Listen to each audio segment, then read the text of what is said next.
Okay. How long am I speaking for? As long as you want. Yeah. More than more. Okay.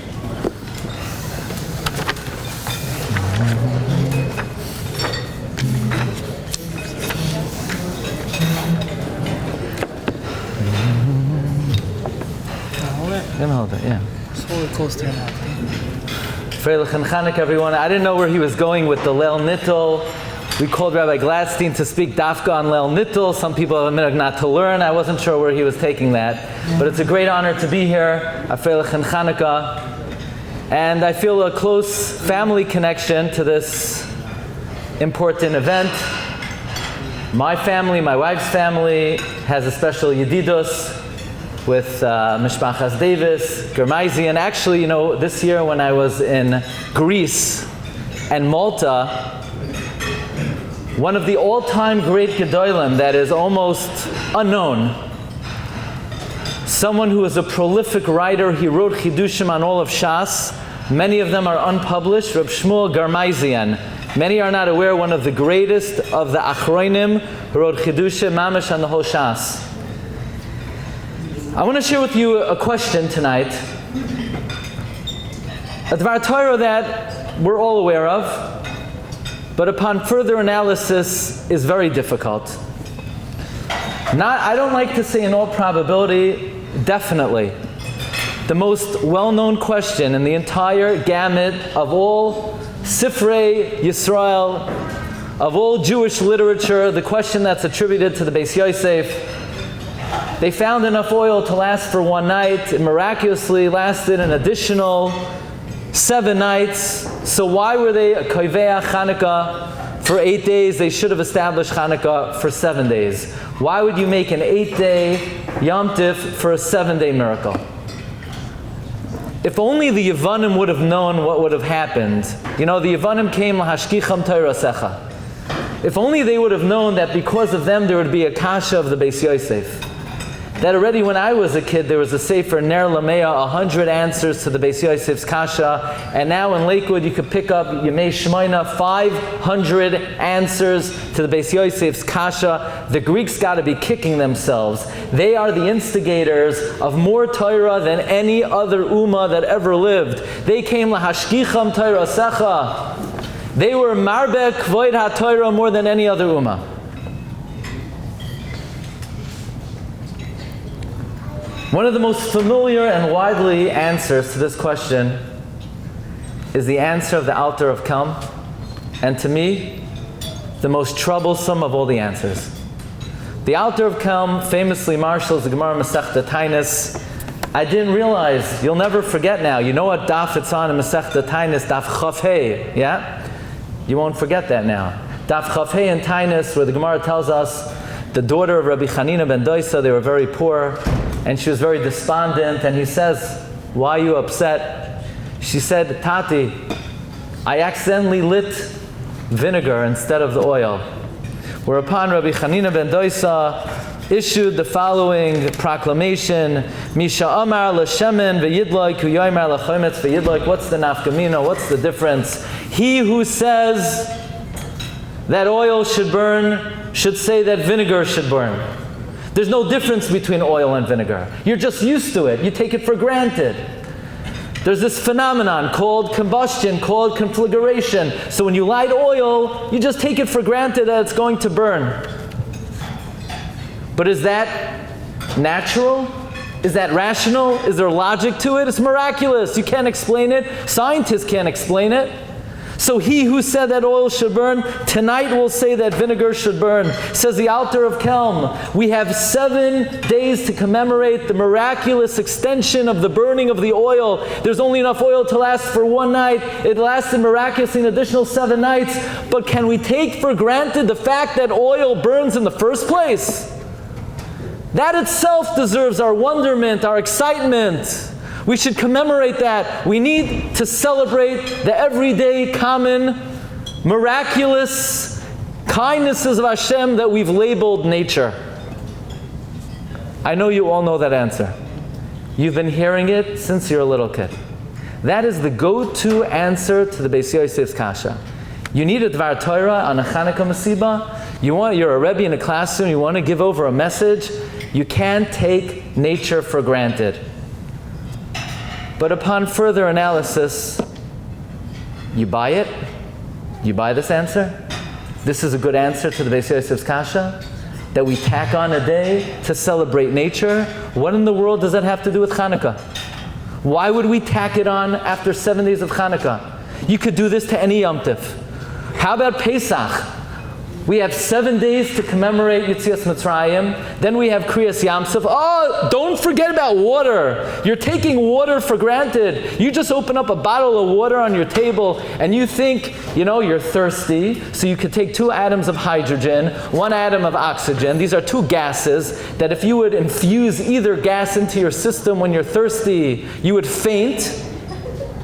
And the Rebbeinu Shalom, the master chemist, is able to combine these 2 gases to produce a liquid. You're taking it for granted. Let's have an 8th day of Pesach. Or how about Sukkot? We have 8 days to commemorate clouds of glory. That's great. But my friend, you're taking clouds for granted. Why do you take clouds for granted? Evaporation, condensation, precipitation. We need a 9th day of Sukkot to commemorate cloud day, Anane HaKavod, and regular Anonim. But we don't do that to Pesach. And we don't do that to Sukkot. So why are you just sitting there and accepting the answer of the Alter of Kelm? But we do it to Chanukah because we need another answer to the Beis Yosef's Kasha. We don't need another answer to the Beis Yosef's Kasha. 499 would also be good. By the way, I thought of a 500th if we take out the Alter of Kelm's answer.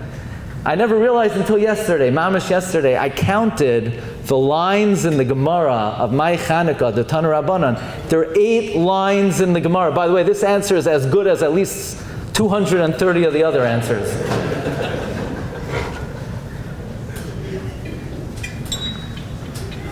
So what exactly is the Alter of Kelm teaching us? What does it have to do with Chanukah? By the way, at some audiences, you see, I like to speak to B'nai Torah, B'nai Kollel. You know why? They got my sense of humor. They're pashut. They get it. Some audiences, they're looking at me, they don't chap, You need a little lamdas, By the way, Rav Moshe Feinstein gives the same answer. Rav Moshe's medayik in the Alanisim says, Rav Moshe, in the Alanisim we talk about the victory of the war. What about the simple miracle that they only found oil enough for 1 night and it lasted for 8 nights? Why don't we mention that in the Alanisim? Instead, all we say is v'hidliku neiros, v'hidliku neiros. What do you mean v'hidliku neiros? They lit the menorah. No, says Rav Moshe, the emphasis is that through the lighting of the 7 days, we came to recognize that even the first day was a miracle. So the Iker Yisoid of Chanukah is v'hidliku neiros, not the menorah, but the fact that oil could burn, period. By the way, this is very reminiscent of perhaps the most famous words ever written by the Ramban in Parshas Bo. We're all familiar with these words. Ramban writes, Umin hanisim hagedolim hamifursamim. From the open and obvious miracles, Adam moideh b'nisim anastarim, a person acknowledges the hidden miracle. Shehem Yisoid HaTorah Kula. The hidden miracles, what we call nature, recognizing there is no nature is the foundation of the whole Torah. Says Ramban, She'ein la'adam chelek b'Torahs Moshe ad shenamin b'chol dvareinu u'mikreinu shekulam nisim. We do not believe in Teva at all. Everything that we call Teva, water, clouds, precipitation, condensation, traffic, it's a miracle. A 2-hour drive to Tarrytown because of Leil Nittel could take 35 minutes. It's all Nisim. There's no Teva. Says Reb David Cohen, the Rosh Yeshiva of Chevron, this is the meaning of what we say. B'nei Bina. Bina means Lahavin Davar Mitach Davar. From the 7 days of the miraculous burning of the menorah, They had bina, they were maven, that even the first day was a miracle. Yemei shmoina kavu shiru renanim. They had to use bina, as Ramban writes, min hanisim hagadolim adam moide benisim astarim. But what in the world does it have to do with Chanukah?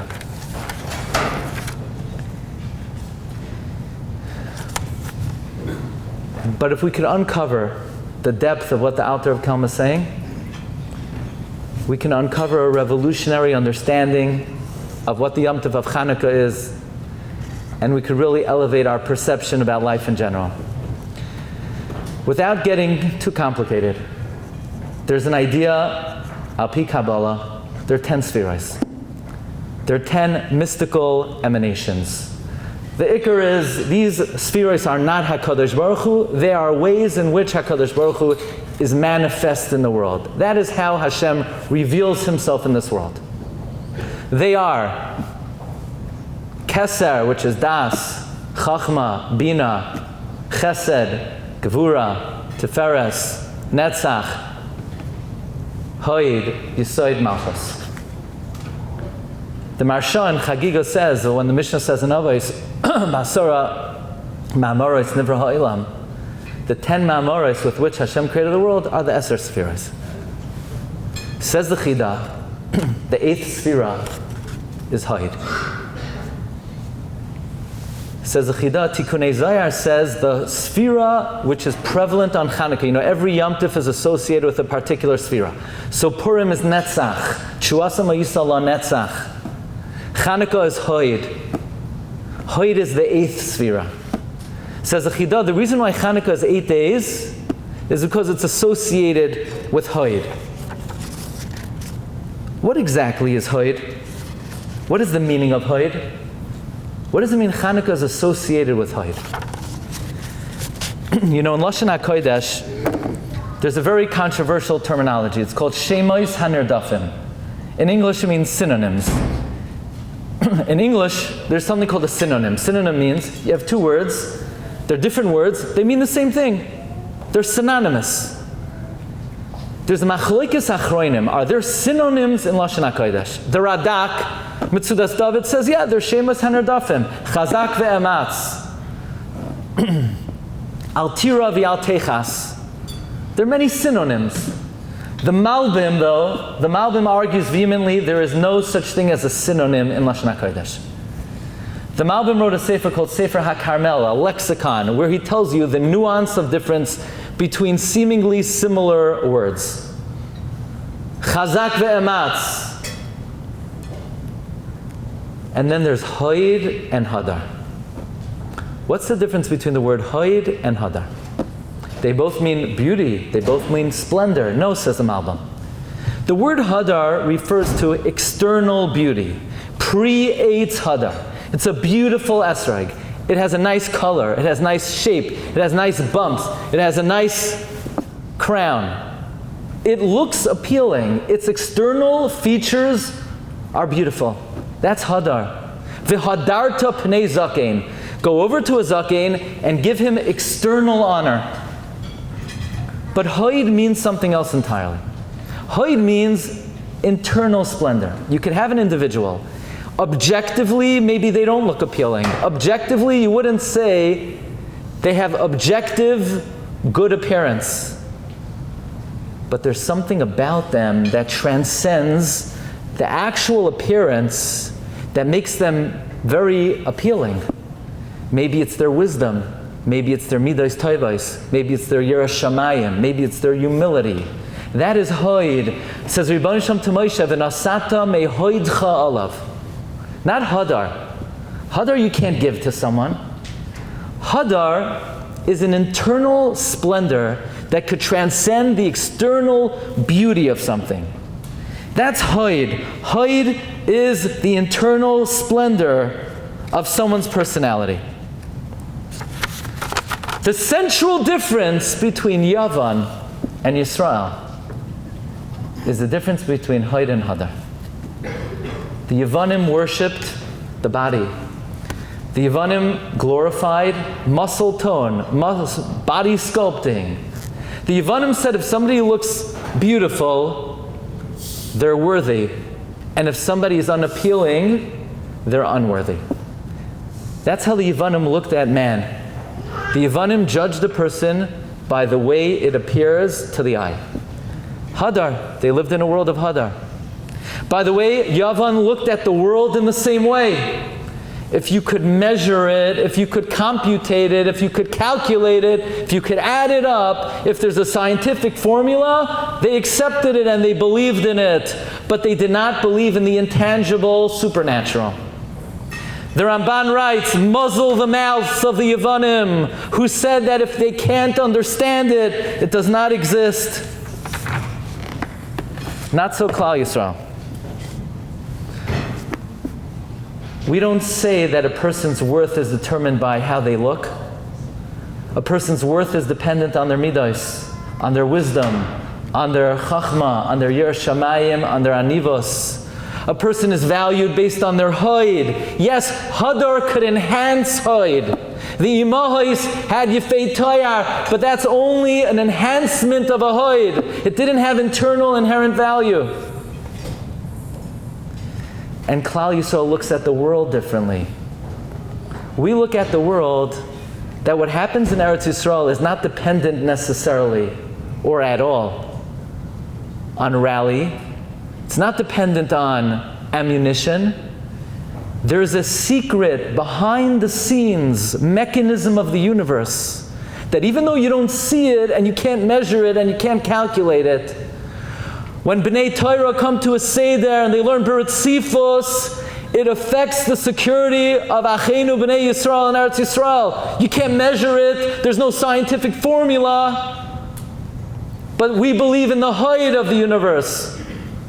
There's an internal working where the way the world operates is based on the divine hand of HaKadosh Baruch Hu, which you can't measure, you can't calculate, you can't computate. That if you daven with kavana, it affects the weather, it affects the economy. That the stock market is affected by how Yidden daven. Could you prove that? Could you measure that? Could you do a study on that? We don't need to do a study on that. We live in a world of Haid. We don't have to measure things. We don't have to calculate things. The Yevanim looked at the external superficiality of the world, how it looks, how you could value it, how could you measure it, how you could add it up. That's how people are valued, and that's how we view events. We are a nation of Haid.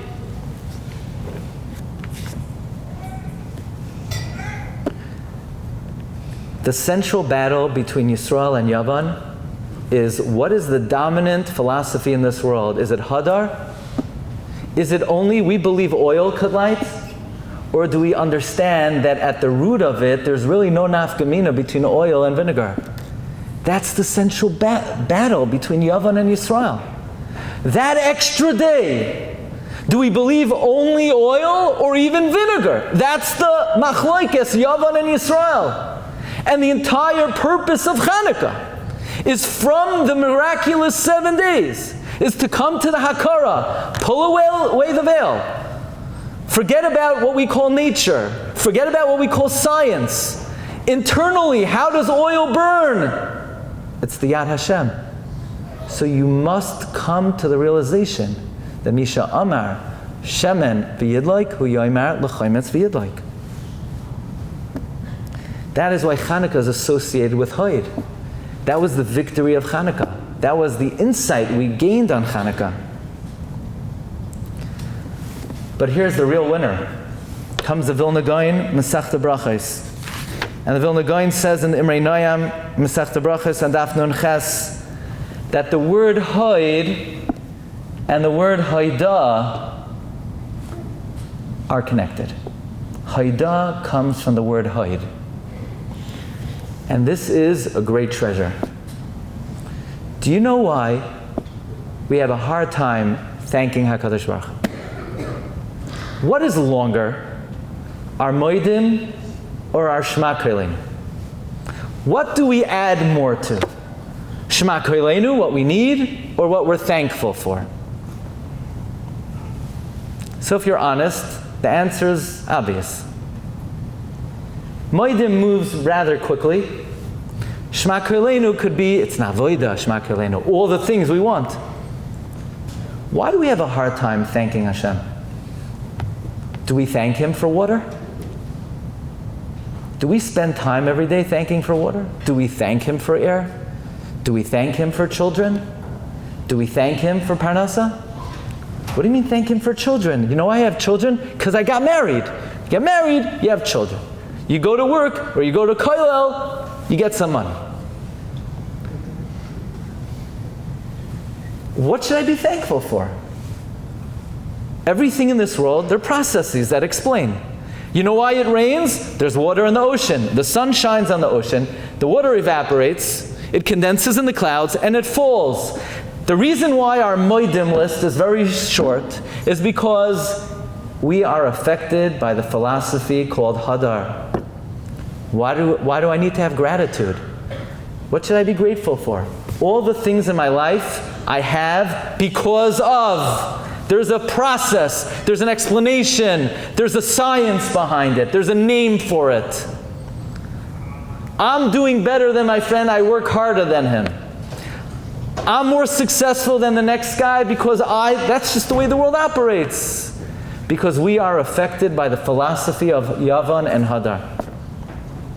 But in a world of Haid, just because you got married, that doesn't necessarily mean you definitely have the blessing. You need the divine hand of the Almighty in His infinite kindness to shower you with the bracha of children. Just because you do things to get parnasa, you need the yad of HaKadosh Baruch Hu and His benevolence to shower you with shefa. How can you take anything for granted? Do you believe in Haid? Do you believe that nothing is entitled? Nothing is automatic. There are no processes. There's no teva. There's nothing you can put in your back pocket. It's all chastei Hashem. It's all nisim.